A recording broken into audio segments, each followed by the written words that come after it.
Good morning.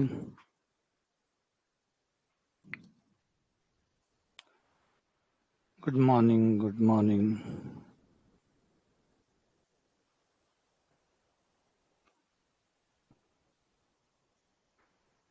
Good morning. Good morning. Good morning. Very good morning.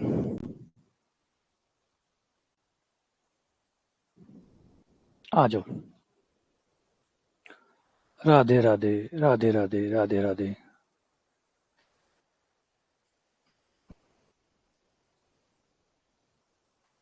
Good morning. Good morning. Good morning. तो हमने शुरू किया है क्रमचय और संचय. और अभी तक हमारे 2 लेक्चर इसमें हो गए हैं. 2 क्लासेस जो है वो हम अब तक ले चुके हैं. ठीक है. अब हम आगे बढ़ेंगे. आगे करेंगे परमुटेशन एंड कॉम्बिनेशन में. जहां तक अभी तक हमने कर लिया है, कल क्रमचय को ही पढ़ा था हमने, एनपीआर को पढ़ा था, कैसे काम में लिया जाता है, कैसे सवालों में इसका यूज होता है. लास्ट तक हमने इसके ऊपर 9 सवाल किए थे. ठीक है. हमने 9 सवाल जो है अभी तक हमने किए थे. ठीक है. आ जाओ आगे बढ़ते हैं. अब हम पढ़ने वाले हैं पुनरावृत्ति के साथ क्रमचयों की संख्या. पुनरावृत्ति के साथ यानी अब आपको अलाउड होगा कि आप किसी अंक को या किसी संख्या को या किसी वस्तु को दोबारा भी यूज कर सकते हैं. अब तक के जो हमारे सवाल थे उनमें पुनरावृत्ति मना थी कि आप अलाउड नहीं है कि आप किसी भी चीज को दोबारा रिपीट कर सकें. एक चीज को सिर्फ एक बार काम में लेना था. हर चीज को सिर्फ आपको एक बार काम में लेना था. इस बार ऐसा नहीं होगा. अब कुछ सवाल वो पढ़ने वाले हैं जिनमें पुनरावृत्ति, रिपीटेशन जो है वो अलाउड है. मतलब आप चीजों को जितनी बार चाहे उतनी बार रिपीट कर सकते हैं. कुछ ध्यान देना. पुनरावृत्ति के साथ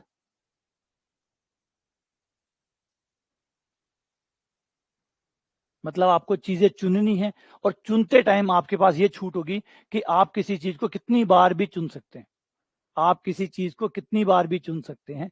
मतलब 5 में से अगर आपको 3 चीजें लेनी है तो आप किसी भी एक चीज को एक बार नहीं, 2 बार भी, 3 बार भी चुन सकते हैं. एक ही चीज को 3 बार भी चुन सकते हैं. मतलब ये छूट अब आपके पास होगी. पुनरावृत्ति संभव होगी. क्वेश्चन को समझो. पुनरावृत्ति का मतलब है वो चीज जो आपको अलाउड की जा रही है वो है कि आप किसी भी अंक का, किसी भी संख्या का, किसी भी वस्तु का आप एक से ज्यादा बार उपयोग कर सकते हैं. पुनरावृत्ति अलाउड है. इस केस में जब पुनरावृत्ति अलाउड हो तो आप क्रमचयों की संख्या कैसे निकालोगे. तो पहली बात तो यहाँ एनपीआर अब अलाउड नहीं होगा. एनपीआर काम नहीं करेगा क्योंकि एनपीआर जो होता है वो क्रमचयों की संख्या बताता है. एन में से आर वस्तुएं लेकर बनने वाले क्रमचयों की संख्या जिसमें पुनरावृत्ति नहीं होती है. एनपीआर पुनरावृत्ति नहीं करता, इसलिए एनपीआर काम में नहीं आएगा. अब एनपीआर बंद हो गया. अब आप एनपीआर काम में नहीं ले सकते क्योंकि एनपीआर की प्रॉब्लम यह है कि एनपीआर एन में से आर वस्तुएं लेकर क्रमचय बनाता है, लेकिन ये एक चीज को सिर्फ एक बार काम में लेता है. ये पुनरावृत्ति नहीं करता. एनपीआर तब तक काम करता है जब तक पुनरावृत्ति ना हो.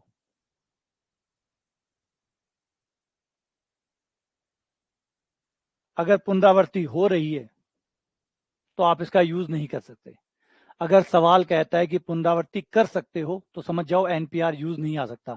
क्योंकि एनपीआर आपको क्रमचयों की संख्या देता है, उन क्रमचयों की संख्या देता है जिसमें कोई पुनरावृत्ति नहीं होती. हर चीज एक ही बार और ठीक एक ही बार काम में ली जाती है.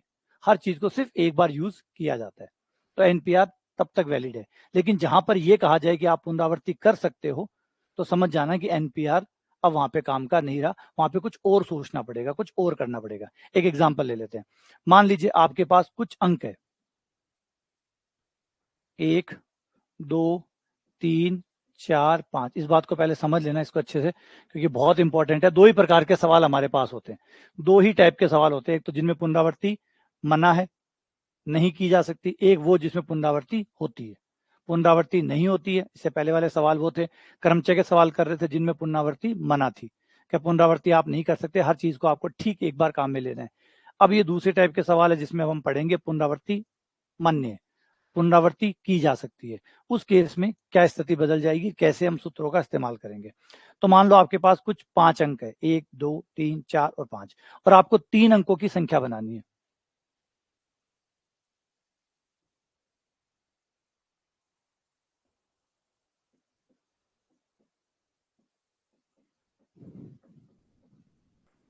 आपको 3 अंकों की संख्या बनानी है, ठीक है। 3 अंकों की संख्याएं, अब इसमें आगे कंडीशन आती है, पुनरावृत्ति की जा सकती है, पुनरावृत्ति नहीं की जा सकती। इस आधार पर इसको 2 भागों में अगर डिवाइड करें,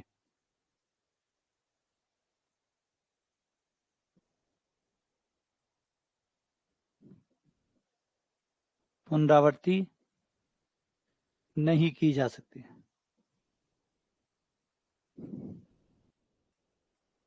पुनरावृत्ति की जा सकती है।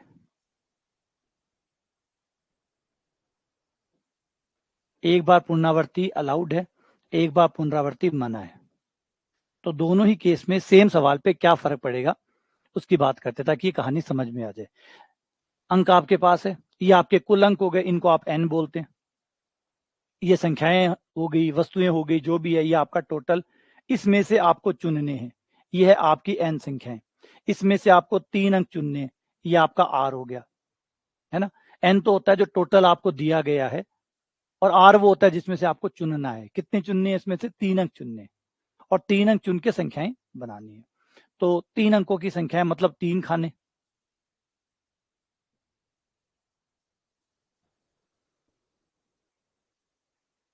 कल हमने एक कपोत-कोष्ठ सिद्धांत पढ़ा था।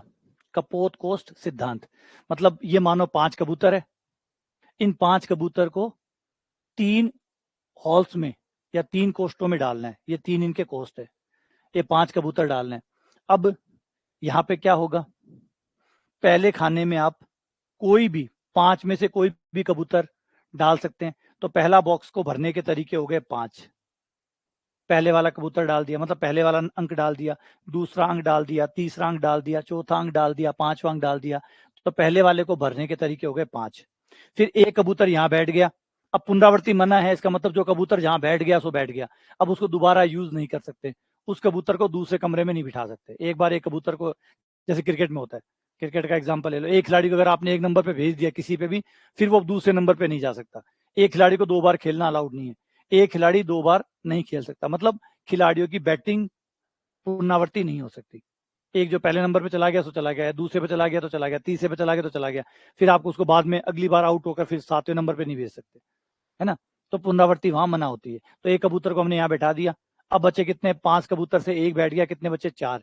अगला बॉक्स भरने के कितने तरीके हुए? 4। अब 4 में से कोई भी कबूतर यहाँ बैठ सकता है। फिर एक कबूतर और बैठ गया, अब कितने बचे?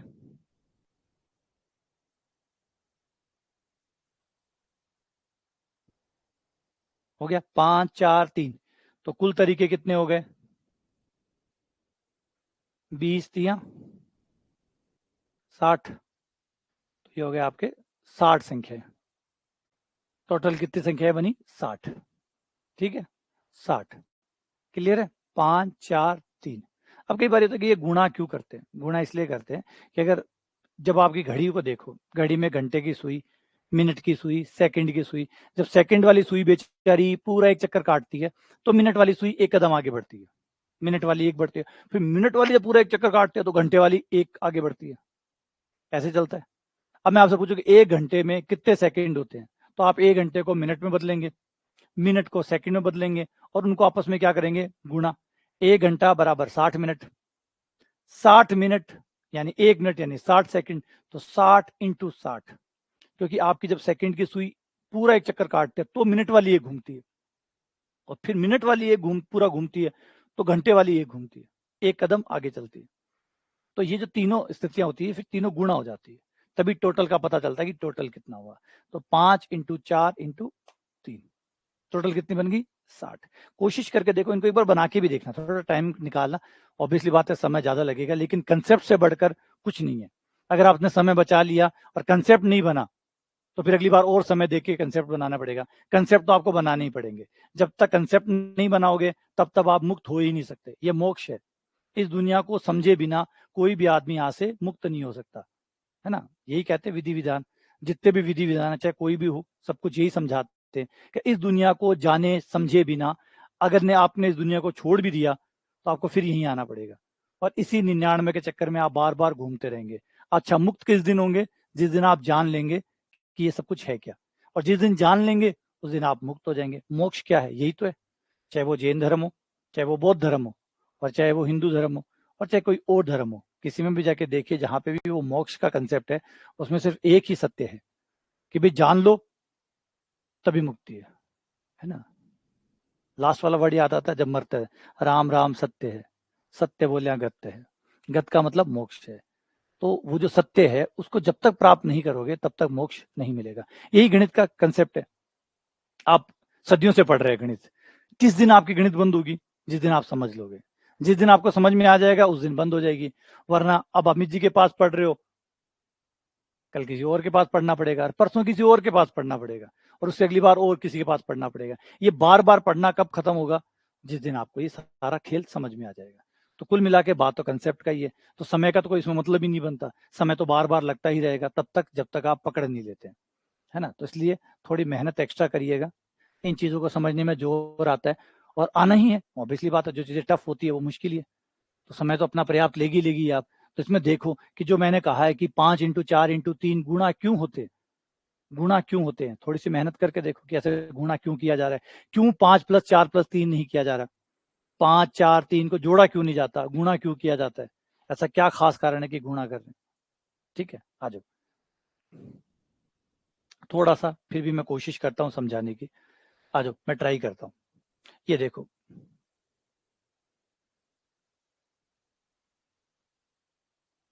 थोड़ी सी मैं अपने हिसाब से ट्राई कर रहा हूँ। नहीं समझ में आए तो अपने हिस्से की मेहनत खुद करना और जोर लगाना समझने में कि क्या हो रहा है। देखो, सबसे पहले मान लीजिए आपने इसमें एक नंबर डाल दिया, पहले वाले में एक नंबर डाल दिया 1, हो गया। पहले वाले में आपने 1 डाल दिया, मान लो 1 डल गया, फिक्स हो गया, ठीक है। फिर आए दूसरे बॉक्स में, दूसरे बॉक्स में तो आपको एक नंबर डालना पड़ेगा, दूसरे बॉक्स में आपको एक नंबर डालना पड़ेगा। आपने नंबर डाला 2, क्योंकि 1 तो डाल नहीं सकते, रिपीट करना अलाउड नहीं है, रिपीट करना अलाउड नहीं है। तो पहले बॉक्स में आपने 1 डाला, दूसरे बॉक्स में आपने मान लीजिए 2 डाल दिया। अब आ गया तीसरा बॉक्स।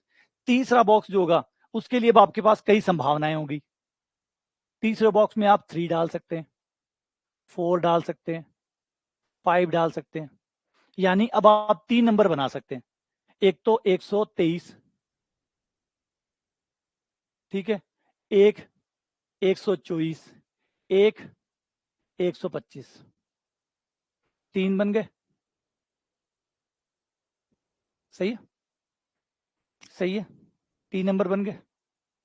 अब एक काम करते हैं, दोबारा इन नंबरों को चेंज करते हैं। इस बार अब यहां फिर आते हैं, इस बार यहां 2 कर देते हैं, यहां 1 कर देते हैं। यहां 2 कर दिया, यहां 1 कर दिया। तीसरे बॉक्स के पास फिर 3 संख्याएं बन गई। यहां पे बचा आपके पास 3, 4 और 5। फिर 3 नंबर बन गए, 213, 214, 215, ये बन गए। फिर आगे वाले को चेंज करेंगे, फिर ये 3 बना देगा। यानी आगे वाले जो स्थान है वो पता कर लो वो कितने प्रकार से भरेंगे, गुणा 3 कर देना, क्योंकि अगला जो लास्ट वाला खाना है वो 3 प्रकार से भरेगा। वो आपके जो भी 2 खानों में आप जो भी भरोगे, आप जो भी 2 खानों में भरोगे उसका 3 गुना हो जाएगा। आप आगे वाले 2 खाने जैसे भी भरोगे उसका 3 गुना कर देगा। हुआ नहीं हुआ? यही हो रहा है। आगे वाले 2 खानों में आप कुछ भी भर दो, भरते ही, क्योंकि 2 खाने भरते ही 2 नंबर फिक्स। 2 खाने भरते, पकड़ो कहानी को, मेहनत करो, सिर घुमाओ थोड़ा सा। पहले 2 खाने बुक करते ही आपका तीसरा खाना उसको 3 गुना कर देता है। मैंने 1 2 लिखा, उसने 1 2 3, 1 2 4, 1 2 5, 3 बना दिए। क्यों? क्योंकि 5 अंक टोटल थे, 2 अंकों ने अपनी जगह पकड़ी, 3 अंक खाली रह गए, 3 अंकों ने उसको 3 गुना कर दिया, 3 गुना कर दिया, कर दिया। इसका मतलब लास्ट वाला खाना आपके नंबरों को 3 गुना कर देगा, कर देगा। सही है गलत है? अच्छा, अब आ जाते हैं बीच वाले खाने के ऊपर। बीच वाला खाना कितना गुना करेगा? बीच वाला खाना कितना गुना करेगा? बीच वाले खाने से पहले सिर्फ आगे वाला खाना भरा हुआ है, सिर्फ आगे वाला खाना भरा हुआ है। इसका मतलब एक ही नंबर रिजर्व हुआ है, सिर्फ एक नंबर रिजर्व हुआ है, 4 नंबर बचे पड़े हैं। तो दूसरा खाना आपके नंबरों को 4 गुना करेगा, आपके नंबरों को 4 गुना करेगा। पहले वाला खाना वो तो भरा ही नहीं है, वो तो शुरू ही कर रहा है, शुरू कर रहा है, तो वो आपके नंबरों को 5 गुना कर देगा। तो पहले वाला खाना 5 गुना कर देगा, दूसरा खाना 4 गुना कर देगा, तीसरा खाना 3 गुना कर देगा। तो टोटल संख्याएं कितनी बन जाएगी? 5 × 4 × 3 टोटल, इसलिए गुना होते हैं। अब समझ में आया नहीं आया? ये बात समझ में आई या नहीं आई? ये बात समझ में आई या नहीं आई?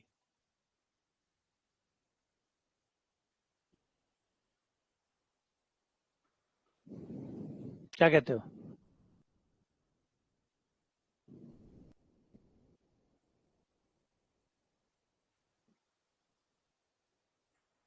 ठीक, आओ फिर अब दूसरा तरीका से चला। अब इसने कहा है कि पुनरावृत्ति नहीं की जा सकती, और पुनरावृत्ति नहीं की जा सकती तो आप एनपीआर को कॉल कर सकते हैं। आप एनपीआर को कॉल कर सकते हैं। पुनरावृत्ति नहीं है मतलब एनपीआर कॉल किया जा सकता है, तो बुला लो एनपीआर को। यहाँ पे पुनरावृत्ति मना है, ये देखो पुनरावृत्ति मना है मतलब एनपीआर लग जाएगा। और एनपीआर के हिसाब से 5 नंबर है, 3 नंबरों से संख्याएं बनानी है।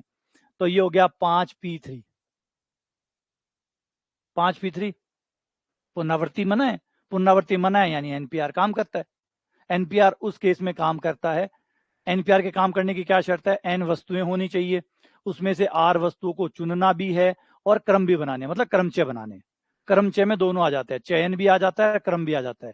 अगर कोई सवाल ऐसा है जिसमें से एन में से आर लेने हैं, चयन प्लस क्रम दोनों बनाने हैं, यहाँ पे भी ये चुनना भी है। इनमें से 5 नंबर है, 5 नंबर में से 3 अंक चुनने हैं और चुनकर उन्हें नंबर में बदलना है। तो दोनों काम हो गए, चयन भी हो गया और क्रम भी हो गया, तो क्रमचय हो गया। तो ये जो क्रमचय है, जब भी ये निकालना और पुनरावृत्ति मना हो तो आपका एनपीआर एक्टिव हो जाता है, मतलब वो काम करना शुरू कर देता है। तो इस क्वेश्चन में परफेक्ट काम करेगा एनपीआर। तो एन कितना? 5, आर कितना? 3। तो टोटल संख्याएं कितने बनेगी? 5p3, और 5p3 यानी फैक्टोरियल 5 बटा फैक्टोरियल 5 माइनस 3। 5 माइनस 3 यानी 2, फैक्टोरियल 5 बटा फैक्टोरियल 2।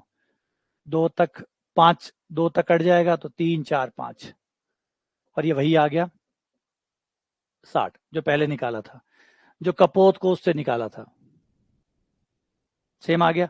अब चलते हैं सेकंड केस के अंदर, जहां पे कहा है कि भैया पुनरावृत्ति करो, धड़ल्ले से पुनरावृत्ति करो, जाओ अपने नंबरों को चाहे जितनी बार यूज करो।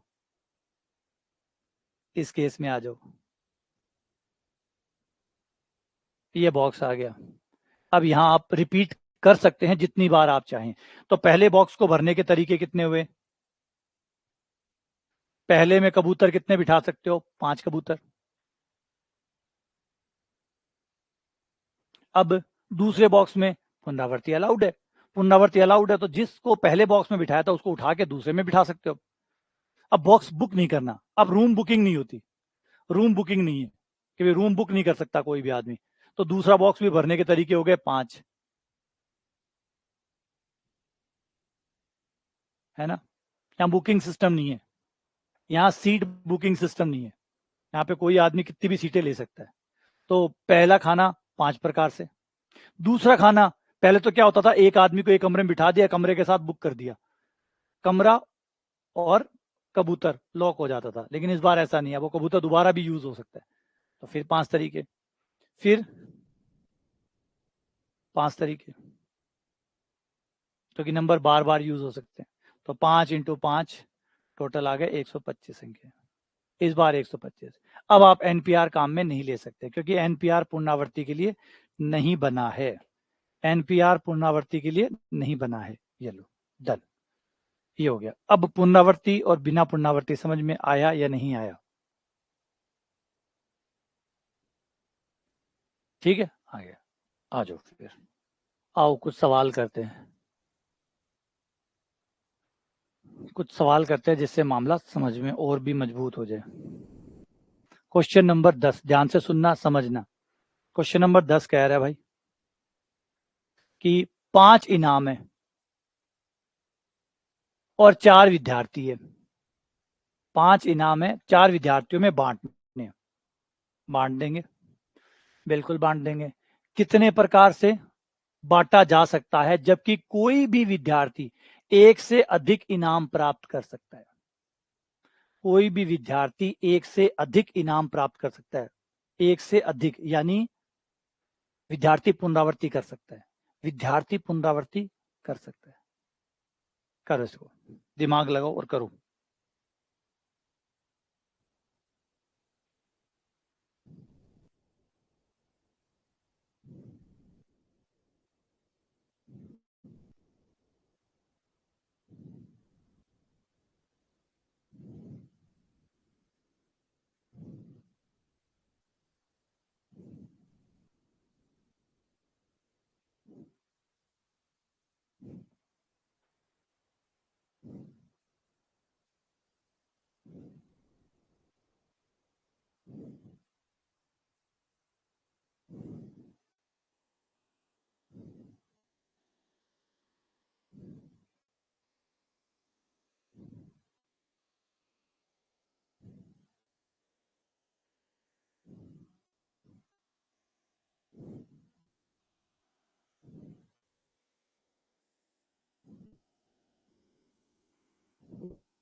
ध्यान से, बड़े बारीक होते हैं, क्योंकि यहाँ पे अब आपके दिमाग में याद रखिए दोनों में बड़ा कंफ्यूजन होता है इसमें।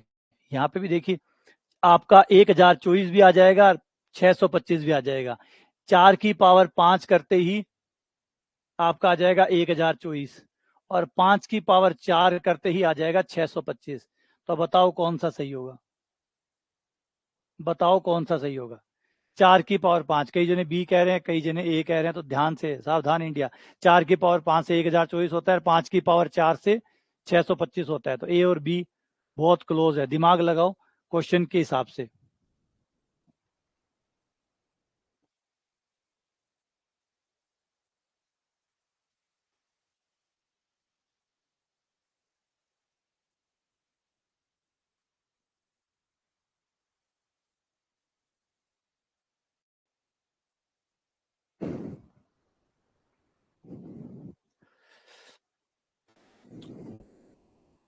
शाबाश, बहुत बढ़िया, दिमाग लगाओ, जोर खाओ, थोड़ा सो जोर खाओ। 4 की पावर 5 भी आपके पास है, 5 की पावर 4 भी आपके पास है।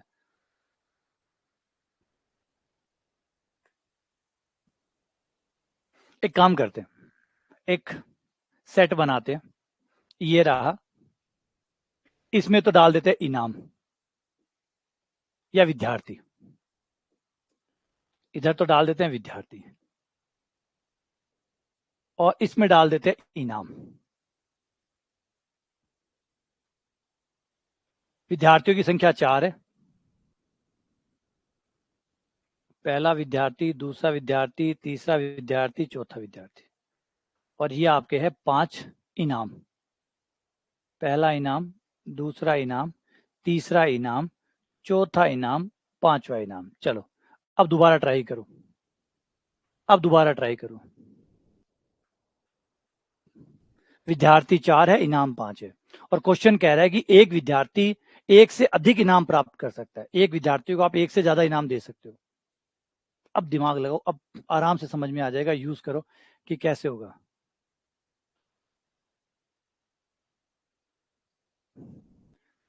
इनाम में ई छोटी आवे बड्डी आवे, इनाम के अंदर इनाम में ई बड्डी को नहीं आवेगी या छोटी आवे, इनाम तो बड्डो है ना, बड्डो है तो मात्रा भी बड्डी आनी चाहिए मेरे ख्याल से। थे विशेषज्ञ बताओ, ई पर बड्डी मात्रा आसी छोटी आसी? इनाम तो यार बड्डो है करे मेरे ख्याल से, इनाम तो बड्डी चीज हुए तो बड्डो ही मात्रा आनी चाहिए, कौन लगेगी? मेरे ख्याल से बड्डी आते हैं ना, क्योंकि इनाम ही बड्डो है, तो बड्डे है तो बड्डी मात्रा आनी चाहिए। बढ़िया, ठीक है, अब आ जाओ, देखो कर लिया, ठीक, आओ दिमाग लगाओ। देखो क्वेश्चन क्या कह रहा है कि एक स्टूडेंट कितने भी इनाम प्राप्त कर सकता है, मतलब वो जो स्टूडेंट है, स्टूडेंट नंबर 1, ओ इनाम भी जीत सके, ओ यो भी जीत सके, और ये ओ भी जीत सके, और ये ओ भी जीत सके, और ये ओ भी जीत सके। मतलब एक स्टूडेंट कितना इनाम जीत सके, एक स्टूडेंट कितना इनाम जीत सके? स्टूडेंट एक है, इनाम कितने जीत सके? एक विद्यार्थी एक से अधिक इनाम प्राप्त कर सकता है, विद्यार्थी एक है, इनाम कई प्राप्त कर सकता है, मतलब पहला, दूसरा, तीसरा। तो एक विद्यार्थी के कितने इनाम हुए? 5।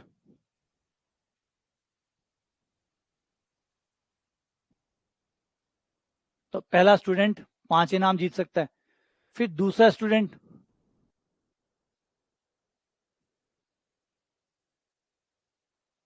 छोटी आती है,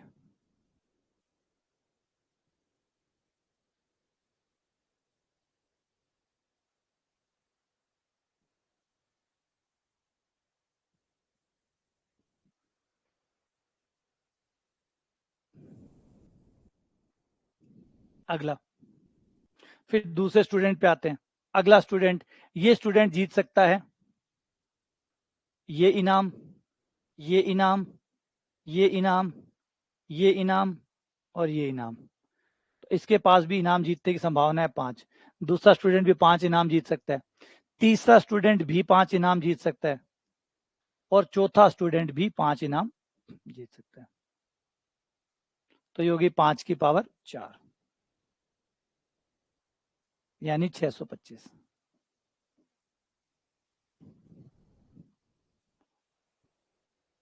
ये सवाल बड़े पेचीदा होते हैं, ठीक है, क्लियर है। आ जाओ आगे बढ़ते हैं।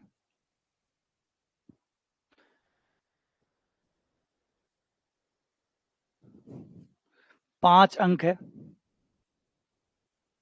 5 अंकों के ऐसे टेलीफोन नंबर बनाइए जिसमें कम से कम 1 अंक की पुनरावृत्ति जरूर हो, 1 अंक जरूर रिपीट हो। 5 अंकों के बनाने हैं, 5 अंकों का टेलीफोन नंबर बनाना है। और हमारे पास जो अंक होते हैं वो है 0, 1, 2, 3, 4, 5, 6, 7, 8 और 9। इन अंकों का इस्तेमाल करो और टेलीफोन नंबर बनाओ। और याद रहे कम से कम 1 तो पुनरावृत्ति जरूर होना चाहिए।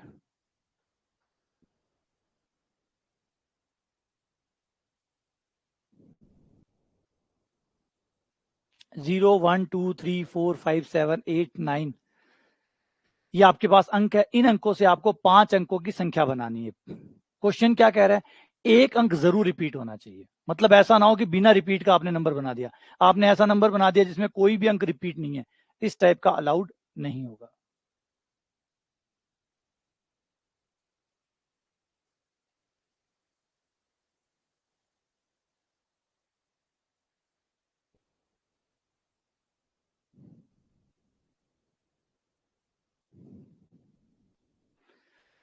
वैसे यहाँ पे इस बात क्वेश्चन को ठीक से क्लियर नहीं किया। टेलीफोन क्रमांक, अब टेलीफोन में आगे 0 अलाउड होता है? नहीं, है ना, 0 अलाउड नहीं करते, 0 अलाउड नहीं करते। तो याद रखिएगा 0 अलाउड नहीं है। फर्स्ट नंबर 0 अलाउड नहीं है, पहला नंबर 0 नहीं हो सकता, पहला नंबर 0 नहीं हो सकता। वैसे तो यार जो एसटीडी कोड होते हैं उसमें 0 से स्टार्ट होता है। पहले जो नंबर होते थे, जो लैंडलाइन नंबर होते थे वो होते थे 0151। जैसे बीकानेर के है तो 0151, जयपुर के है 0141। तो पहले 0 होता था यार अलाउड। लेकिन ठीक है, अब मोबाइल नंबर है, मोबाइल नंबर में पहले 0 नहीं होता, तो शायद ऐसा ही होगा, है ना। मान लो 0 अलाउड नहीं है ना। 0 पहला अंक 0 नहीं हो सकता, 5 अंकों के नंबर बनाने और पहला अंक 0 नहीं हो सकता।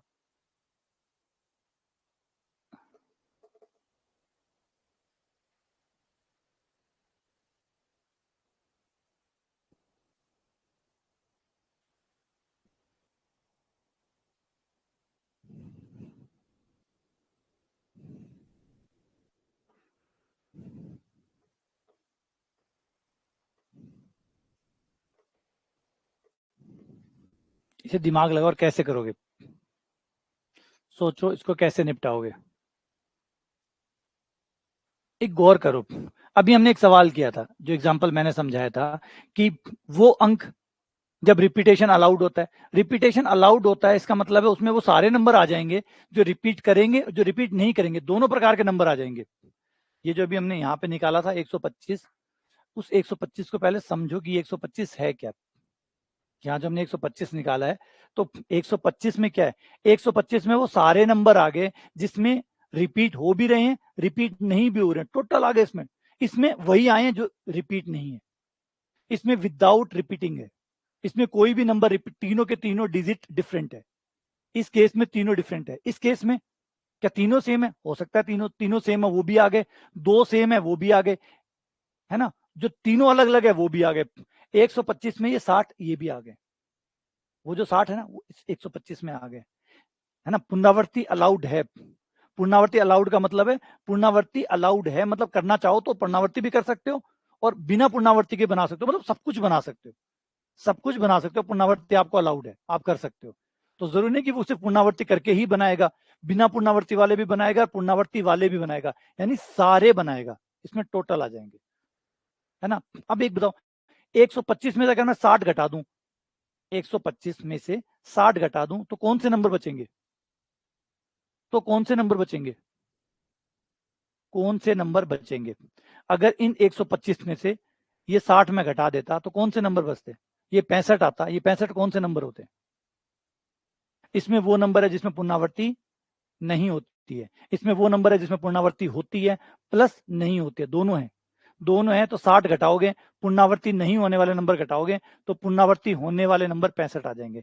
65 वो नंबर है जिनमें पुनरावृत्ति हुई है, चाहे एक अंक की पुनरावृत्ति हुई हो चाहे 2 अंकों की पुनरावृत्ति हुई हो, यहाँ पे पुनरावृत्ति हुई है। ठीक है ना, तो इस क्वेश्चन में आप ऐसा ही करेंगे, इस क्वेश्चन में हम ऐसा ही करेंगे, इस क्वेश्चन में हम यही करेंगे। पहले हम पुनरावृत्ति के साथ निकाल लेंगे, मतलब कुल नंबर निकाल लेंगे, फिर उसमें से वो नंबर बनाएंगे जिसमें पुनरावृत्ति अलाउड नहीं है, और फिर दोनों को घटा देंगे। घटाते ही आपके पास वो नंबर बच जाएंगे जिसमें पुनरावृत्ति हुई है। ठीक है,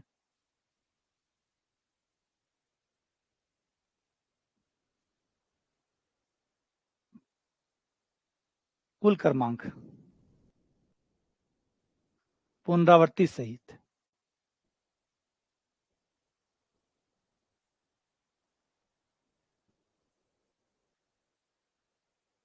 5 अंकों की संख्या,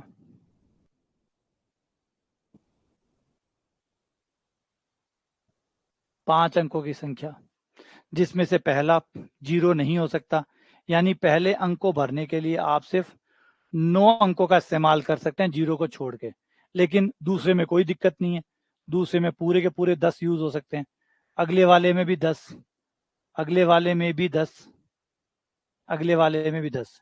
ये आपके टोटल नंबर आ गए, ये आपके टोटल नंबर आ गए जिसमें पूर्णावर्ती आ भी गई, पूर्णावर्ती वाले और बिना पूर्णावर्ती वाले सब आ गए, इसमें सारे आ गए।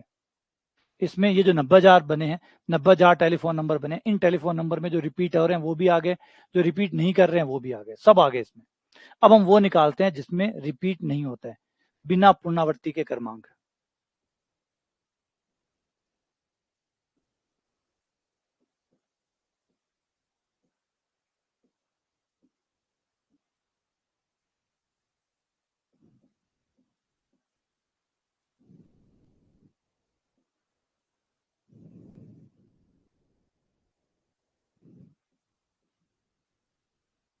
बिना पुनरावृत्ति में आएंगे तो यहाँ तो 0 डाल नहीं सकते, तो खाना हुआ 9 प्रकार से भरा जाएगा, पहला खाना 9 प्रकार से, 0 अलाउड नहीं है। एक नंबर जो भी यहाँ पे फिल हो गया वो फिल हो गया।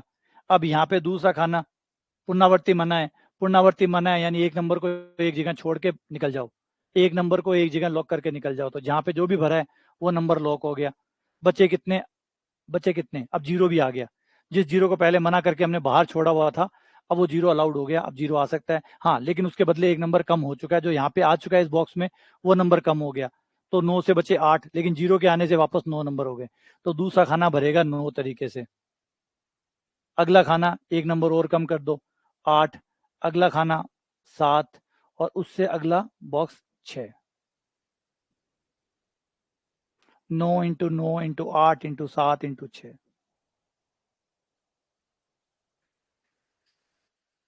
हाँ, तो गुणा कैलकुलेटर से करनी पड़ती है।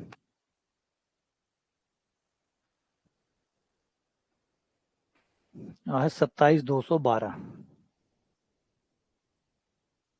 216, 1 मिनट।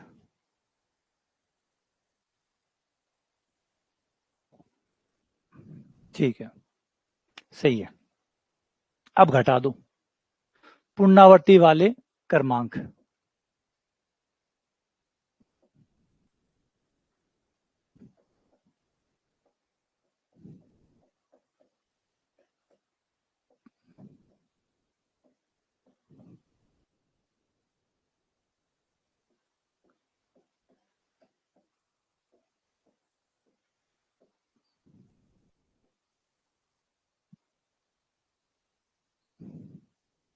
बासठ 754।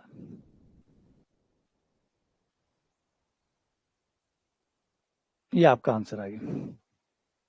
बात समझ में आ गई कैसे हमने इसको किया, किस तरीके से इसको पूरा किया।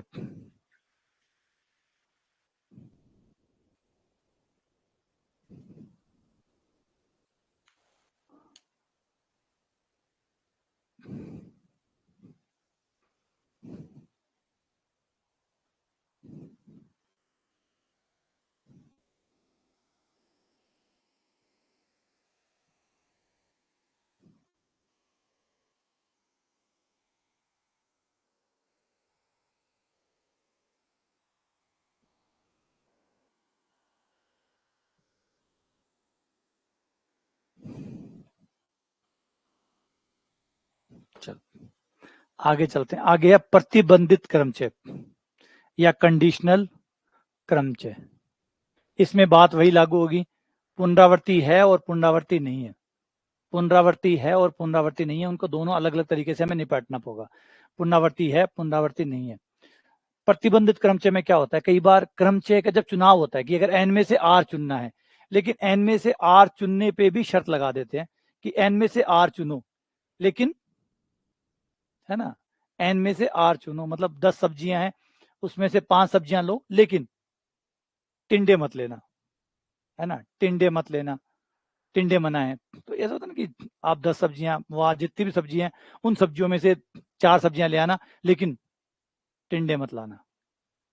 रुको, टिंडे मत लाना कोई बात नहीं, लेकिन पालक जरूर लाना है या धनिया जरूर लाना है। तो ये जो एक्स्ट्रा चीजें, एक्स्ट्रा शर्तें ऐड हो जाती है कि ये मत लाना, ये जरूर लाना, तो इसको कहते हैं प्रतिबंधित क्रमचय। जब आप क्रमचय चुनने पे शर्तें और लगा देते हैं कि भाई चुन तो रहे हो, लेकिन मेरी शर्तों के साथ ये लाना, ये मत लाना, है ना। यहाँ पे थोड़ी जो छूट है, जो आपका चुनाव है वो प्रभावित होगा, क्योंकि आपको जो टोटल एन है उसमें से मना कर दिया कि ये मत लाना, ये नहीं लेना है, ठीक है। जैसे एन था, एन में से आपको कुछ चीजें मना कर दी कि भैया ये मत लाना, हाँ तुरई मत लाना, टिंडे मत लाना, है ना, 12 महीने चलने वाली सब्जी जो टिंडे वाली होती है वो मत लाना। और टिंडे खत्म ही नहीं होते। टिंडे एक ऐसी चीज है जो 12 महीने चलते हैं, पता नहीं कहाँ से आते हैं। आप गौर करोगे, देखिए, मतलब कहीं भी हो टिंडे निकल ही आते हैं, मतलब 12 महीने। और शायद कोल्ड स्टोरेज में भी नहीं रखते होंगे इन लोग को, तो फिर भी वो 12 महीने अवेलेबल हो जाते हैं। और एक वो दूसरी है भिंडी, पता नहीं खत्म ही नहीं होती, कभी कोई अंत ही नहीं आता उसका, वो हर दूसरे तीसरे दिन भिंडी आ जाती है। और मुझे आज तक समझ भाई, जो भिंडी लवर है उनसे माफी कि भाई किसी को बुरा ना लगे, भिंडी का अपमान नहीं कर रहा हूँ मैं, तो मुझे कभी नहीं समझ में आती कि भिंडी का टेस्ट क्या है, वो नमकीन है, वो मीठी है, वो फीकी है, वो क्या है, उसे सब्जी का दर्जा दिया किसने। कुछ मतलब तो होना चाहिए भाई। बस इतना जरूर आता था कि बचपन में उसको चिपकाते थे, वो काट के, वो किनारे होते थे ना, किनारे उसको चिपका के भूत बनते थे। बस उतना तो मैं तो समझ में आया भिंडी का। बाकी खाने के बाद में कभी समझ में नहीं आया कि भिंडी क्यों खाते हैं, है ना। और दूसरे टिंडे, हाँ नहीं बिल्कुल पसंद है, तो उन सभी से माफी चाहता हूँ जिनको पसंद है भिंडी, खाते रहिएगा। लेकिन ये मेरा खुद का अनुभव है भिंडी के प्रति कि बड़ा अजीब सा ही है भिंडी वाला। भिंडी हो गया, टिंडे हो गया, इसका कभी समझ में ही नहीं आता। तो वैसे ही है, घर वाले पहले, घर वाले क्या, कुछ तो हमारी शर्तें होते हैं, भिंडी तो नहीं लाऊंगा, और कहेंगे तो ये कह दूंगा कि खराब पड़ी थी।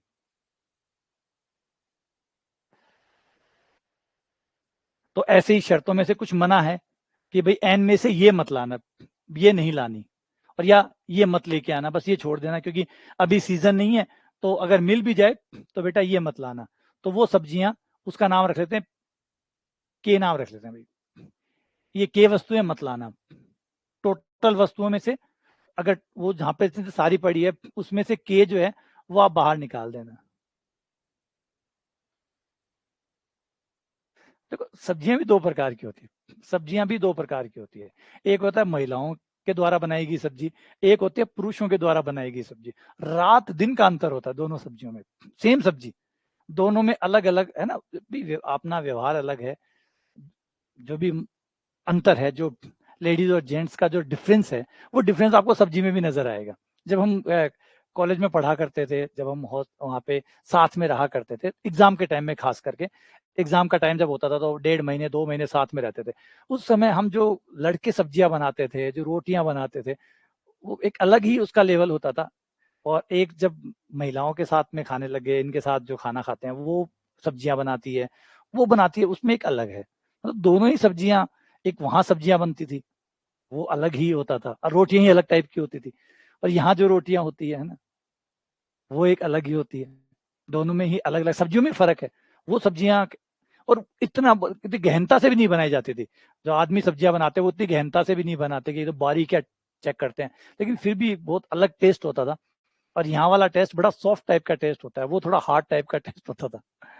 खाएंगे लड़के जो हॉस्टल में रहते हैं या जो साथियों के साथ रहते हैं, वो इस बात को रिलेट कर पाते होंगे कि सब्जियां अलग टाइप की बनाते हैं जो आदमी बनाते हैं, और खासकर जो लड़के रूम पे रहा करते हैं वो जो सब्जियां बनाते हैं उनका कहना ही अलग होता है, अलग ही लेवल होता है उसका, और रोटियां अलग ही किस्म की होती है, और महिलाओं के द्वारा बनाई गई सब्जियां अलग टाइप की होती है, वो सॉफ्ट होती है, डेलीगेंट होती है, मतलब टेस्टी, अलग टाइप का एक टेस्ट होता है उनका। मैं कंपेयर नहीं करना चाहता कि क्योंकि वो अलग है और ये अलग है। बिल्कुल, मैंने खाया हुआ, बनाया हुआ है, मैंने खाया हुआ ही नहीं, मैंने बनाई हुई भी है। चलो सब्जियों में बाहर निकलते हैं। एन में से के मना कर दिया, फिर लाने के टाइम पे भी कह दिया 5 सब्जियां ले आना, लेकिन 5 सब्जियां ले आना, भिंडी जरूर लाना, भिंडी जरूर लाना। तो भिंडी जरूर लाना, तो हमारी जो सब्जियां 5 लानी थी उसमें भिंडी तो जरूरी हो ही गई। अब भिंडी जरूरी हो गई तो वो शर्त खत्म हो गई कि भिंडी को तो लाना ही पड़ेगा, तो वो चीजें जो जरूर लानी है वो कम कर दो। इसका नाम K1 रख लेता हूँ, इसका नाम K2 रख लेता हूँ।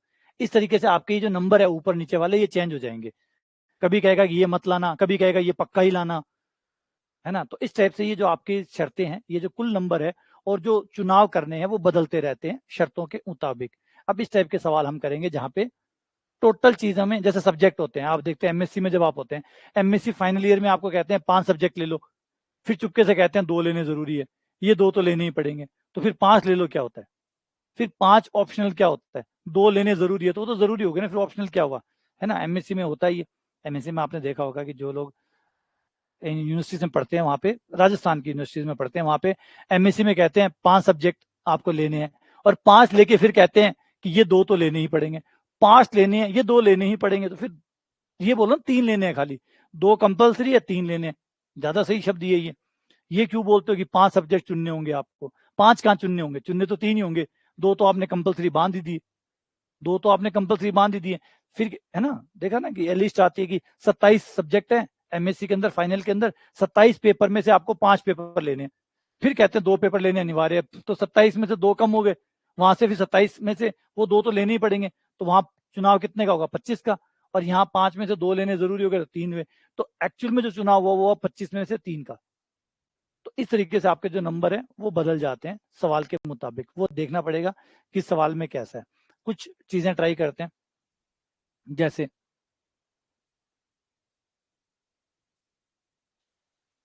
ये फर्स्ट है, अलग अलग प्रतिबंधित है, बाकी सवाल करेंगे तो ये समझ में आ जाएगा। कंडीशन लगा दी, बस इतना ही है, बाकी कुछ नहीं है, चुनना वही है, वही कर्मचय बनाने हैं, लेकिन कुछ शर्तें लगा दी कि ये मत करो और ये करो और ये मत लाना और वो लेके जरूर आना, इस आधार पे वो चीजें चलेगी। तो पहला सवाल करोगे तो ये सारी चीजें समझ में आ जाएगी, क्योंकि कई बार थ्योरी से डायरेक्ट बात समझ में नहीं आती, सवाल सब कुछ सिखा देता है।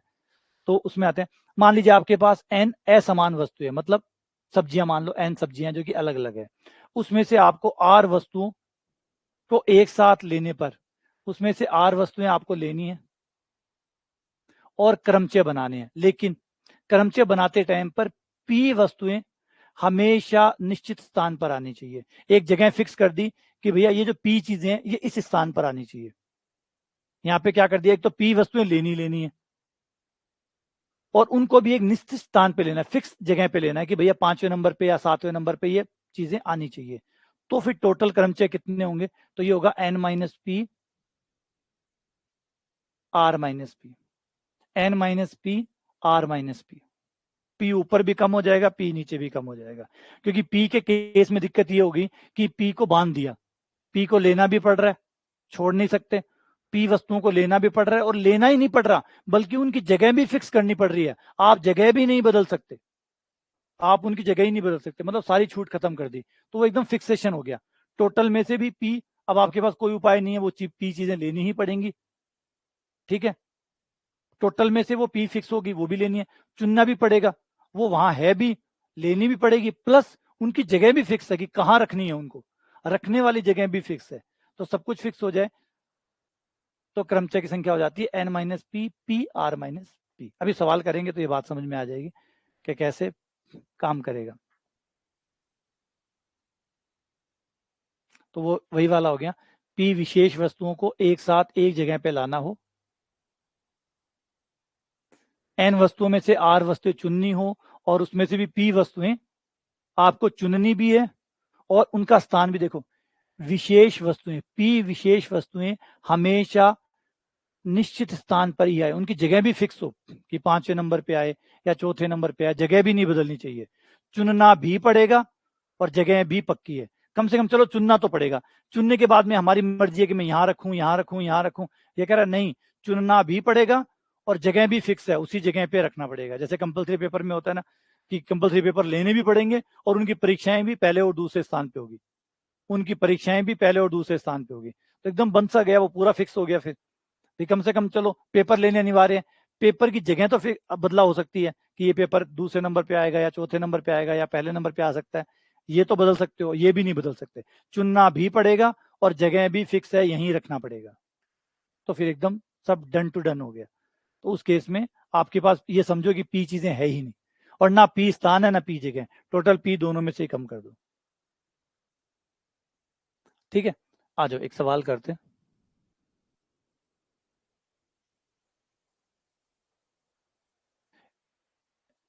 एक और ले लेते हैं, रुको, एक छोटा सा और है, ये और लेते हैं। ये एक इसका स्पेशल केस और है, एक ये ले लो। कई बार क्या होता है कि मना ही कर देता है, मना ही कर देता है, बस लेके ये मत लेके आना, ये चीजें मत लेके आना। सिर्फ मना होता है कि लेके 8 चीजें लेके आनी है, 5 चीजें लेके आनी है, 3 चीजें लेके आनी है, लेकिन इन 3 चीजों में ये 2 चीजें नहीं होनी चाहिए। तो इस केस में क्रमचयों की संख्या हो जाती है n minus P P are. यहां पे ये नहीं कहा गया, अब मना कर दिया गया। देखो, पी विशेष वस्तुएं सम्मिलित कभी ना हो, लेनी नहीं है, वो वस्तुएं लेनी ही नहीं है, जगह के तो जगह ही नहीं, बात हो ही नहीं रही है। वो कह रहा है कि बस ये लेनी नहीं है, ये आप नहीं ले सकते, ये आप नहीं ले सकते, तो इसका मतलब टोटल में से पी कम कर दो, क्योंकि पी तो आप ले ही नहीं सकते, ये पी चीजें तो ले ही नहीं सकते। पी चीजें मतलब टोटल 10 चीजें हैं, उसमें से मना कर दिया कि 3 चीजें, ये 3 सब्जियां गली हुई है, ये नहीं लेनी। तो 10 थी, 3 गली हुई है, अब गली हुई सब्जी तो कोई दुकानदार नहीं देगा, ना कोई लेके जाएगा, तो 10 में से वो 3 कम होगी, तो कितनी सब्जियां बची? 7। अब 7 सब्जियों में से आपको जितनी सब्जियां लेनी है वो आप ले लो। तो कई बार ये होता है कि मना कर दिया जाता है कि ये मत लेना, तो ये मत लेना, तो वो चीजें टोटल में से कम कर दो, बची हुई संख्या उसमें से आपको फिर लेना है। गिनती में तो वहां 10 सब्जियां, लेकिन 3 गली हुई है, तो वो तो कोई लेगा नहीं, तो वो कट हो गई। तो 10 में से 3 वो कट हो गई, तो बची कितनी? 7। तो आपका चुनाव कितने पे होगा? 7 पे। अब 7 पे आप कितनी सब्जियां लेना चाहते हैं, 3 या 4? तो 7p4 या 7p3 जो भी होगा उस आधार पे तय हो जाएगा। ठीक है, इसे प्रतिबंधित क्रमचय कहते हैं। ऐसी शर्तें लगा देगा, ये लेना जरूरी है, ये लेना नहीं जरूरी है, ये मत लेना, ये ले आना। एक सवाल मिल जाए तो मजा आ जाए।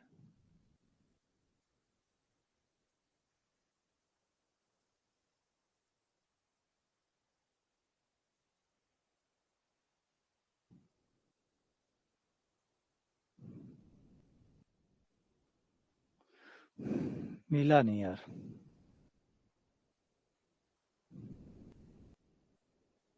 हम ही बना लेते।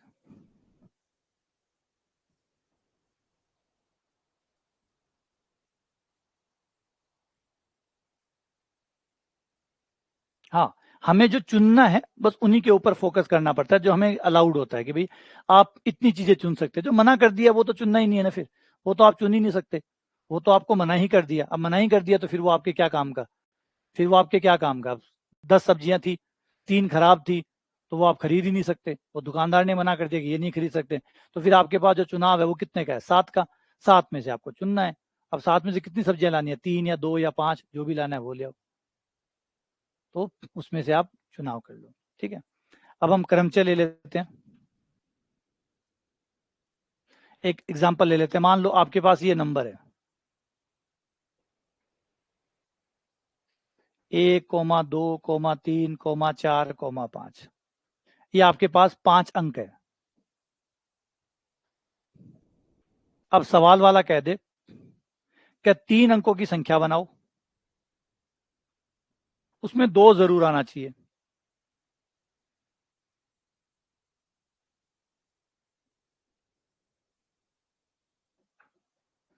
जिसमें 2 शामिल हो।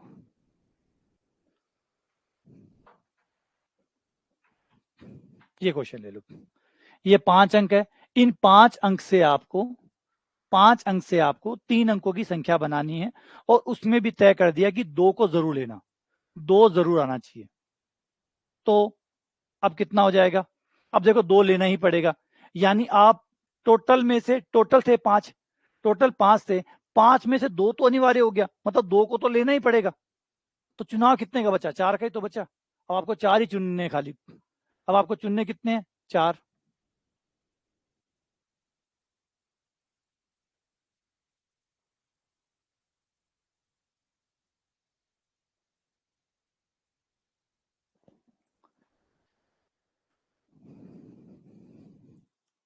हाँ, तो अब ये गिनने में तो 5 है, लेकिन 5 में से 2 तो लेना ही पड़ेगा। 2 तो आपको हर हाल में लेना पड़ेगा, तो 2 तो आपका फिक्स हो गया। तो आपके पास कितने नंबर बचे? 4 नंबर। चुनने के लिए कितने बचे? 4। अब 4 में से ही चुनना है आपको, क्योंकि 2 तो फिक्स है, 2 तो लेना ही पड़ेगा, अनिवार्य हो गया। तो 2 तो लेना ही पड़ेगा, तो 2 फिक्स हो गया। बचे 4 अंक। अब 4 अंक में से 3 अंक चुनने हैं, लेकिन 3 में से भी 2 तो लेना ही पड़ेगा। 3 अंकों में से भी 2 तो एक पक्का लेना पड़ेगा।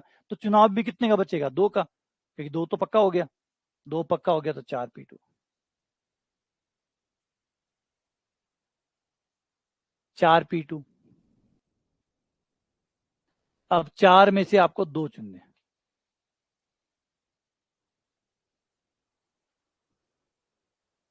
4P2।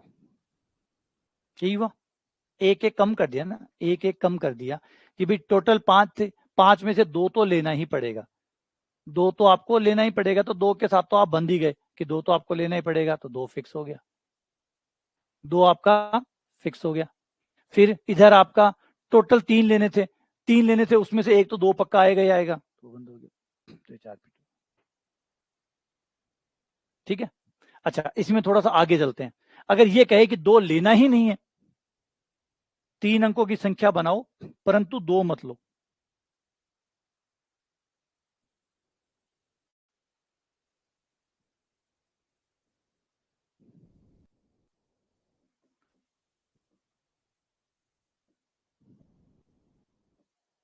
जिसमें 2 न हो। अब 2 नहीं लेना, 2 मना कर दिया। पी पी आते ही फिक्स हो जाता है ना। पी आते ही पी क्रमचे भी बनाता है। पी क्रमचे भी बनाता है। 3 अंकों की संख्या, 3 अंकों की संख्या जिसमें 2 न हो। अब 2 नहीं लेना, 2 नहीं लेना तो 2 कट हो गया। तो चुनाव के लिए कितने बचे? 4। लेकिन चुनने अब 3 के 3 है। चुनने अब 3 के 3 है। अब अनिवार्यता नहीं आई ना, 3 पे अनिवार्यता नहीं आई। 2 को छोड़ना ही है खाली। टोटल में से 2 कम कर दो। टोटल में से 2 को हटा दिया, तो कितने बचे? 4। चुनने 3 ही है, अच्छे वाले 3 चुनने। अब आप 3 चुन सकते हैं, क्योंकि 2 को मना कर दिया। अब नीचे 3 में से एक कम नहीं हुआ। 3 में से एक कम क्यों नहीं हुआ? क्योंकि वो लेना अनिवार्यता नहीं है, वो लेना जरूरी नहीं है, वो नहीं लेना, वो छूट गया। तो सिर्फ 3 को आपको चुनना है। तो 4P3 हो गया। 4P3। यहाँ 3 में 1 क्यों नहीं हुआ? क्योंकि टोटल में से तो एक कम हो गया कि 2 को नहीं लेना, 2 को नहीं लेना, वो कम हो गया। 3 लेने हैं, 3 लेने हैं, 3 तो लेने ही पड़ेंगे। पिछली बार 2 को टोटल में से भी कम करना पड़ेगा और आपको लेना भी पड़ेगा।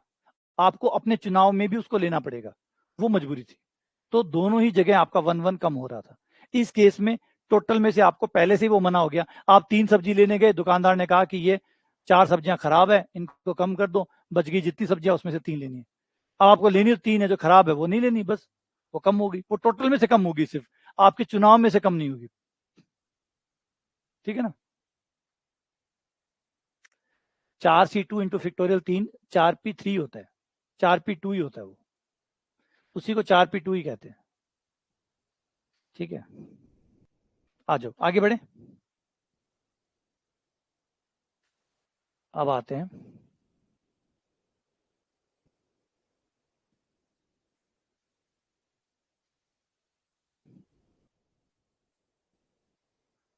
एक बार सी वाला पहले आने दो, फिर आते हैं सी पे। सी वाले अभी बाकी रखते हैं। चक्रीय क्रमचय पे आते हैं। चक्रीय क्रमचय पे आते हैं। चक्रीय क्या होता है? चक्रीय क्रमचय में रहता है, देखो 2 प्रकार के क्रमचय होते हैं। एक तो होता है जब आप अपने अंकों का एग्जांपल ले लेते हैं, जब आप अपने अंकों को एक रेखा में रखते हैं, जैसे नंबर बनाया 122, 125, 135, जब आप नंबर बनाते हैं तो आप अपने अंकों को एक रेखा में रखते हैं, जिसे कहते हैं रेखीय क्रमचय। अभी तक हम जो सवाल कर रहे थे वो थे रेखीय क्रमचय, और अब हम करेंगे चक्रीय क्रमचय। मतलब अगर हमें नंबरों को गोल चक्र में बनाना हो तो फिर क्या हो, जैसे व्यक्तियों को एक तो हमें लाइन में बिठाना हो, एक व्यक्तियों को हमें टेबल पे बिठाना हो, गोल टेबल पे। ये दो प्रकार के क्रमचय होते हैं। यह चक्रीय क्रमचय। चक्रीय क्रमचय में चक्र बनाएंगे, एक गोल बनाएंगे। दोनों में अंतर है, दोनों ही व्यवस्थाओं में बहुत बड़ा अंतर है। एक व्यवस्था तो होती है ये,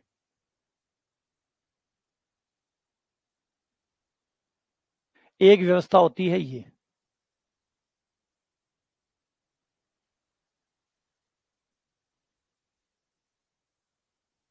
यहाँ पे भी आप देखोगे 4 स्थान है, यहाँ पे भी 4 स्थान है। दोनों में ही 4 स्थान होने के बावजूद भी क्रमचयों की संख्या बदल जाती है। जब आप किसी रेखा में बिठाते हैं तो अलग होता है, और जब आप किसी चक्र पे बिठाते हैं तो अलग होता है। कोई भी आप एक छोटा एग्जाम 3 का ले लेता हूँ, क्योंकि तो 4 का तो काफी बड़ा हो जाएगा। मैं 3 का ले लेता हूँ।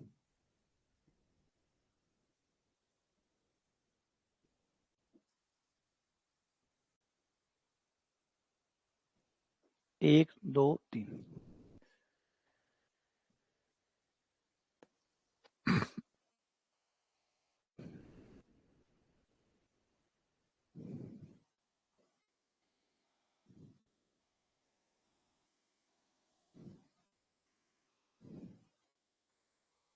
ठीक है, 3 हो गए।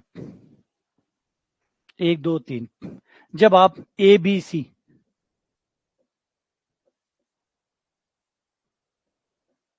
बी सी को एक रेखा में बिठाएंगे तो आपके पास बिठाने के 6 तरीके हो जाएंगे। ए यहाँ बैठ गया, बी यहाँ बैठ गया, सी यहाँ बैठ गया। ए यहाँ बैठ गया, सी यहाँ बैठ गया, बी यहाँ बैठ गया, बी यहाँ बैठ गया, सी यहाँ बैठ गया, ए यहाँ बैठ गया, बी यहाँ बैठा, ए यहाँ बैठा, सी यहाँ बैठा, सी यहाँ बैठा, ए यहाँ बैठा, बी यहाँ बैठा, सी यहाँ बैठा, बी यहाँ बैठा, ए यहाँ बैठा। तो कुल तरीके कितने हो गए? 6। और इसमें आपका वो नॉर्मल वाला सिद्धांत भी काम कर रहा है, कपोत कोस्ट वाला, कि यहाँ पे बिठाने के 3 तरीके। आप ए को बिठा सकते हो, बी को बिठा सकते हो, सी को बिठा सकते हो। यहाँ पे आपके पास एक तरीका कम हो जाएगा, 2 तरीके। यहाँ आपके पास एक तरीका और कम हो जाएगा, नहीं। तो आपके पास टोटल तरीके हो गए 6। तो आप एक रेखा में 6 तरीके से बिठा सकते हैं। लेकिन चक्कर में जब हम आते हैं तो मामला बिगड़ जाता है। चक्कर में मामला इसलिए बिगड़ जाता है कि A B C B C A, C A B, ये तीनों चीजें एक है। ये तीनों चीज एक है। बोलो ये तीनों चीजें एक कैसी हुई? बस यही बात है। ए बी सी और B C A, C A B, ये तीनों अलग अलग है। कब तक अलग अलग है? जब तक आप एक रेखा में है। रेखा में चक्र की प्रॉब्लम ये होती है, चक्र में कोई शुरुआत नहीं होती है, कोई अंत नहीं होता। उसका कोई भी शुरुआत पॉइंट नहीं होता। उसका कोई शुरुआत पॉइंट नहीं होता। अगर मैं इन तीनों चीजों को बनाता हूं, देखो, ए बी सी। अगर आप इसे यहां से पढ़ना शुरू करते हैं तो इस क्रमचय का नाम होगा एबीसी होगा, इसी का नाम एबीसी होगा। अगर मैं यहां बी से स्टार्ट करूं तो इसी का नाम हो जाएगा बीसीए, इसी का नाम बीसीए। और अगर मैं इसी से स्टार्ट करूं तो इसका नाम हो जाएगा सीएबी। तो ये तीनों चीजें एक हुई नहीं हुई, तीनों जगह एक ही जगह बैठे हैं, लेकिन इनको 3 प्रकार से बोला जा सकता है। बंदे वैसे ही बैठे हैं, बंदे वैसे ही बैठे हैं। अगर मैं ए से बोलना शुरू करता हूं तो इसका नाम होगा एबीसी, बी से बोलना शुरू करता हूं तो इसका नाम होगा बीसीए, सी से बोलना शुरू करता हूं तो सीएबी। अब आप कैसे कह सकते हैं कि इसका नाम ए से ही बोलना पड़ेगा? क्योंकि सर्कल है, सर्कल का कोई भी स्टार्टिंग पॉइंट नहीं होता। सर्कल का कोई स्टार्टिंग पॉइंट नहीं होता। सर्कल का स्टार्टिंग पॉइंट वो होता है जो आप बनाते हैं, आप तय करते हैं, वही सर्कल का स्टार्टिंग पॉइंट होता है। अगर आपने तय किया, आप पार्क में घूमने जाते हैं ना, कभी पार्क में घूमने जाते हैं, कहां से आप एक चक्कर को पूरा मानते हैं? एक चक्कर पूरा कहां से माना जाता है? पार्क में घूमने जाते हैं तो पार्क में एक चक्कर पूरा कहां से माना जाता है? कहां से चक्कर शुरू होता है और कहां खत्म होता है? जहां से आप शुरू करते हैं। जहां से आप शुरू करते हैं आपको पता होता है जहां से शुरू किया वहीं पे आके खत्म करना है, वही एक चक्कर होगा। तो इसका मतलब होता है चक्कर में शुरुआत नहीं होती। इसलिए अगर आप इसे ए से शुरू करते हैं तो इसी का नाम ABC है, बी से शुरू करते हैं इसी का नाम BC है, CAB, ये तीनों एक ही बात है। तो इस वजह से ये 3 का 1 हो गया, 3 का 1 हो गया। सर्कल में ये दिक्कत आ जाती है। अब ये बात समझ में, सर्कल में क्या दिक्कत आ जाती है? सर्कल का स्टार्टिंग पॉइंट नहीं होता, यहाँ पे स्टार्टिंग पॉइंट है, ये रहा स्टार्ट, ये रहा एंड। सर्कल में ये नहीं होता, सर्कल में ये नहीं होता। इस वजह से आपके 3 एक ही कहलाता है, 3 जने एक कहलाते हैं। अच्छा 3 जने एक, अगर यही 4 का होता तो आपके 4 जने एक कहलाते हैं। अगर ये 4 जने होते ABCD, तो A से चक्कर शुरू करो तो भी ये वही कहलाएगा, B से शुरू करो, C से शुरू करो, D से शुरू करो, यानी हर 4 चक्कर मतलब एक कहलाएंगे। हर 4 को आपको एक बोलना पड़ेगा। ये तो 3 थे इसलिए 3 को एक बोलना पड़ रहा है। ये 3 एक हो गए, बचे हुए 3 भी एक हो गए। देखो ACB को लो, ACB को लेते हैं, ACB, ACB का नाम ACB, इसको A से बोलूंगा तो ACB बोलूंगा, C से बोलूंगा तो CBA हो गया, B से बोलूंगा तो BAC हो गया। और मिला लो अब, ACB, BAC, CBA हो गया, ये तीनों एक हो गए। अगले 3 फिर एक हो गए, तो कितने बने? 2 ही, क्योंकि ये 3 एक है, ये 3 एक है। तो सर्कल के लिए, जो रेखा के लिए 6 थे, सर्कल के लिए वो सिर्फ 2 है, चक्रीय के लिए सिर्फ वो 2 है। कितने का भाग लगा? यूं कह सकते हो कि रेखा के लिए जो 6 है, सर्कल के लिए उसमें 3 का भाग लग जाता है। 3 का भाग क्यों लग रहा है? क्योंकि ABC 3 बंदे हैं, 3 बंदों में A से काउंट करना, B से काउंट करना, C से काउंट करना एक ही बात कहलाता है। तो हर 3 का 1 होगा, 3 जनों का एक जोड़ा बनेगा जो एक ही कहलाएगा, सर्कल में वो एक ही कहलाएगा। इस वजह से 3 का भाग लगा। अगर ये 4-4 व्यक्तियों की बात होती, ABCD, तो आप 4-4 का एक जोड़ा बनता, 4 का मतलब 1 होता। और अगर ये 8 व्यक्ति होते, बस पकड़ लो, अगर ये 8 व्यक्ति होते तो R का भाग लगता। तो अगर N है, अगर N है तो रेखा के केस में ये कुल तरीके होते फैक्टोरियल N, कुल तरीके होते फैक्टोरियल N। रेखा के केस में, रेखिक के केस में ये फैक्टोरियल N होते, लेकिन चक्रीय के केस में इसमें N का भाग लग जाएगा, क्योंकि हर N जोड़ों को एक नाम देंगे। N जोड़े मतलब एक, N जोड़े मतलब N चीजें, और हर एक चीज A से एक, B से, C से, वो जोड़े बन जाएंगे N के। N का भाग लग जाएगा, ऊपर से N कॉमन आ जाएगा, N-1 हो गया, N से N कट गया, N-1।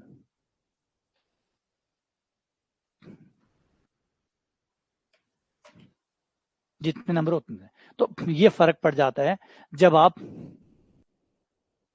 शुरू करते हैं।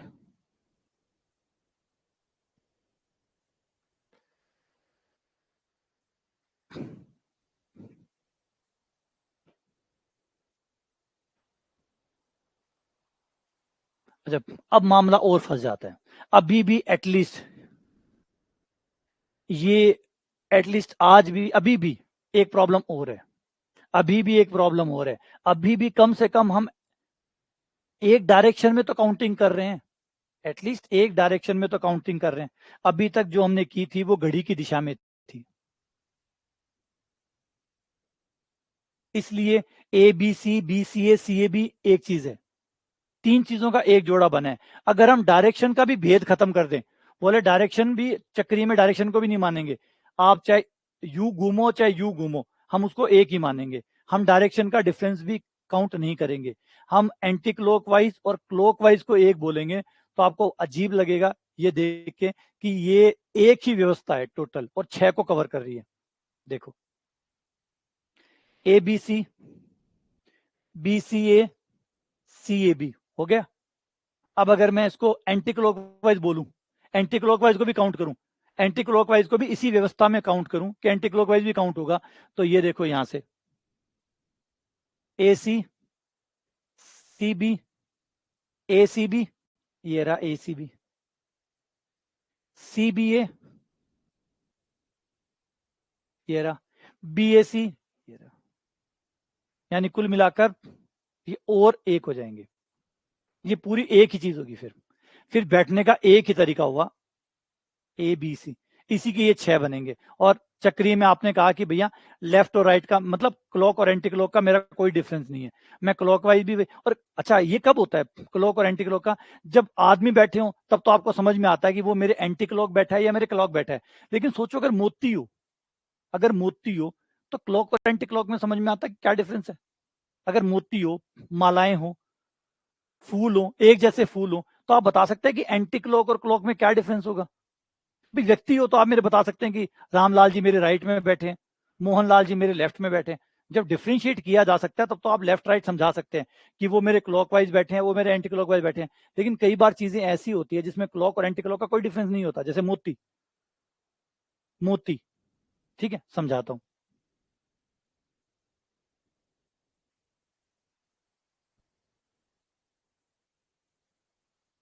अब ध्यान से देखिएगा, ये एक मोती डला हुआ है, एक मोती डला हुआ है, और मैं छुपके से बाहर जाऊं, गेट के बाहर जाके एक मोती और डाल के ले आऊं। मोती सेम है, याद रखें, मोती इतने सेम है कि आप डिफ्रेंशिएट ही नहीं कर सकते। मोती इतने सेम है कि आप डिफ्रेंशिएट ही नहीं कर सकते। मैं चुपके से जाके एक मोती और डाल रहा हूं और बाद में आपके सामने लाके दूं। बताओ मैंने मोती किधर डाला है, लेफ्ट में डाला है कि राइट में डाला है? बताओ मैंने मोती लेफ्ट में डाला है या राइट में डाला है? तो कोई डिफ्रेंशिएशन ही नहीं है, क्योंकि मोती एग्जैक्टली सेम है। मोती सेम है तो कोई नहीं बता सकता कि मैंने लेफ्ट में डाला है या राइट में डाला है, यानी उसका क्लॉकवाइज और एंटी क्लॉकवाइज दोनों सेम होंगे, क्योंकि डिफ्रेंशिएशन ही नहीं है, अंतर ही नहीं है दोनों में। तो उस केस के अंदर आपको टोटल में आधा करना पड़ेगा, क्योंकि क्लॉकवाइज और एंटी क्लॉकवाइज का कोई फर्क नहीं है। तो क्रमचों की संख्या और आधी हो जाएगी।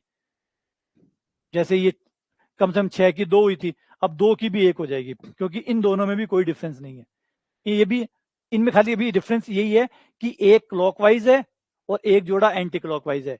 जब मोती यूज करोगे तो ये क्लॉक और एंटी क्लॉक का डिफरेंस भी खत्म हो जाएगा। उस केस में आपके क्रमचों की संख्या और आधी हो जाएगी, क्योंकि लेफ्ट राइट का कोई डिफरेंस नहीं रहा, लेफ्ट राइट का कोई अंतर नहीं रहा। अब ये बात समझ में आई नहीं आई? ये वाला केस कौन से में लगता है? जब आप ये बता सकते हैं कि मेरे लेफ्ट में कौन है और मेरे राइट में कौन है। अगर ये डिफ्रेंशिएशन संभव है कि मेरे लेफ्ट में कौन बैठा, और ऐसा कब होता है? जब चीजें भिन्न भिन्न हो, अलग अलग चीजें होती है, तब तो ये डिफ्रेंशिएशन होता है।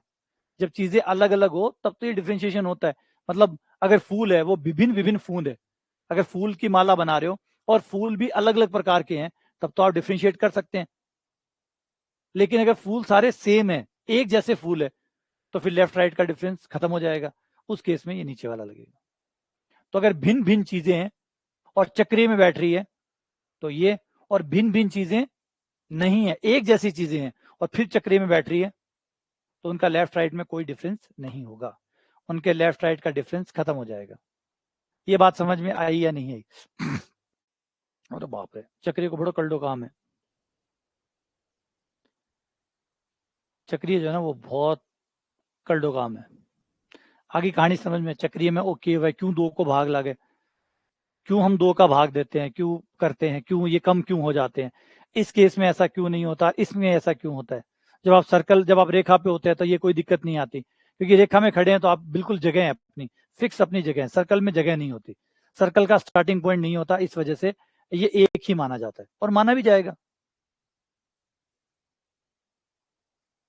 है ना। अब इसकी थोड़ी सी प्रैक्टिस कर लेना, थोड़ा सा इसको दोहरा लेना, ताकि ये चीज स्थायी हो जाए, है ना। चलो मिलते हैं कल आपसे और सवालों के साथ। क्रमचय संचय में थोड़ा सा समय ज्यादा लगेगा, तो ज्यादा विचलित मत होइएगा, क्योंकि ये वो है जो खून पीता है ये खून मांगता है, ये टॉपिक खून पिलाने वाला है और इसको खून पिलाना भी पड़ेगा। जब तक हम इसको खून नहीं पिलाएंगे तो ये जान खाता है। ये कोई वैसा टॉपिक नहीं है कि ये लाइन आ गई, ये दूसरी आ गई, ये तीसरी आ गई, चौथी आ गई, LHS को इधर ले गए, RHS को इधर ले आए, है ना, 2 जोड़ दिया, 2 घटा दिया, 2 का भाग दे दिया, x का मान निकाल लिया, यहाँ निकाल के समीकरण 1 में रख दिया। ये वैसे टॉपिक नहीं है। ये टॉपिक है जो प्योरली कंसेप्ट मांगते हैं, मतलब आपकी समझ मांगते हैं। जब तक आपकी समझ नहीं बनेगी तब तक ये जान खाएंगे। अगर यहाँ हमने फटाफट सवाल निकाल भी दिए तो कोई मतलब नहीं बनेगा। जब तक हम इसकी गहराई तक नहीं उतर जाते, इनको आत्मसात ना कर लें, तब तक इनसे पीछा नहीं छूटेगा। तो ये टॉपिक थोड़ा स्लो चलेगा, है ना। तो ये टॉपिक खून मांगेगा, बहुत मेहनत लगती है इस टॉपिक के साथ। तो एक बार हम स्लो चलेंगे इस टॉपिक पे, धीमा चलेंगे, क्योंकि ये अपना एक टाइम लेगा। एक बार टाइम ले ले, पूरा समझ में आ जाए आपको कि भाई चक्री में क्या है, इसमें क्या है, सब्जियां छोड़नी, ये जो भी एग्जाम्पल लिए मैंने सारे, और धीरे धीरे धीरे धीरे वो सवालों के साथ जुड़ जाएं, फिर हम करें तो ज्यादा ठीक है। बजाय जल्दबाजी में करके हम 20-20 क्वेश्चन कर लें डेली के, फिर वो ऐसे के रट लो, ऐसे होते हैं। फिर रट लो में भी इनमें इतनी वैरायटी है कि आप रट के भी नहीं जा सकते। इनमें इतनी वैरायटी है कि आप रट के नहीं जा सकते। तो ये तो है नहीं कि आप कितने रटोगे, ये कोई फिक्स तो आंसर है नहीं कि इसके आंसर 5 रट लो, इसका 7 है, इसका 11 है। वो तो ऐसा होता नहीं है। इनमें तो बदलते ही रहते हैं। कभी मोती पहना देते हैं, कभी मालाएं पहना देते हैं, कभी विभिन्न मालाएं पहना देते हैं, कभी कुछ करवा देते हैं। तो इनमें तो सवालों की कोई कमी है ही नहीं। तो इनसे तो कंसेप्ट को समझ के ही पीछा छुड़ाया जा सकता है। ठीक है, चलो मिलते हैं आप लोगों से। हाँ, अपना HB बढ़ा लो, इनको आपको खून देना होगा और आपका ही लगेगा। ऐसा नहीं हो कि आप किसी और का उठा लो, अपना ही खून देना होगा आपको।